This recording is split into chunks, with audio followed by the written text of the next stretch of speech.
pretende ser unha hoja de ruta real que permita al territorio. Uns 250 axentes de todos os ámbitos e sectores turísticos da provincia participaron na elaboración do Plan Estratégico de Turismo da Deputación 2017-2020.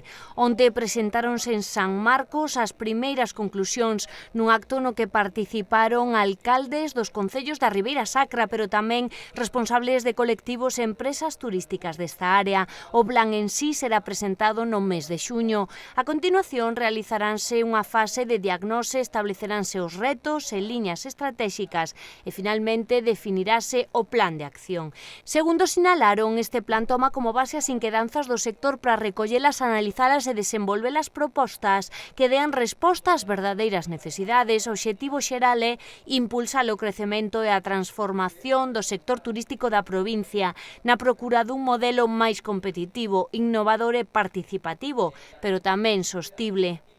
A provincia de Lugo ten zonas moi diferentes, en concreto o norte e o sur, a Mariña e a Ribeira Sacra, e pareceme que facer este tipo de estudios para sacar conclusións como se sacaron hoxe esta primeira fase, pareceme moi interesante. Contar con todo tipo de sectores, neste caso cos concellos, con agrupacións de concellos como é o Consorcio de Ribeira Sacra, co sector privado que é moi importante tamén en todo tipo de desenvolvemento, neste caso de desenvolvemento turístico, pareceme un acerto por parte da Deputación. Estamos aquí para colaborar no futuro, que penso que vai ser un futuro moi próximo e prometedor en canto ao turismo.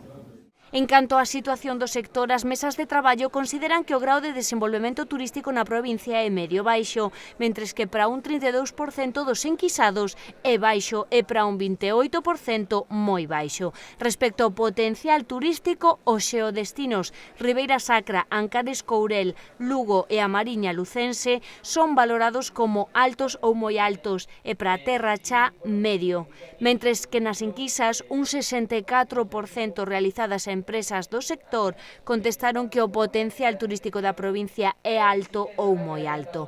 Finalmente, as mesas de traballo determinaron que a competitividade do destino turístico é media para a Ribeira Sacra e Ancares Courel, e media alta para a Terra Cha e Mariña Lucense, mentres que un 63% dos enquisados opinan que o destino, a provincia de Lugo, é moi competitivo.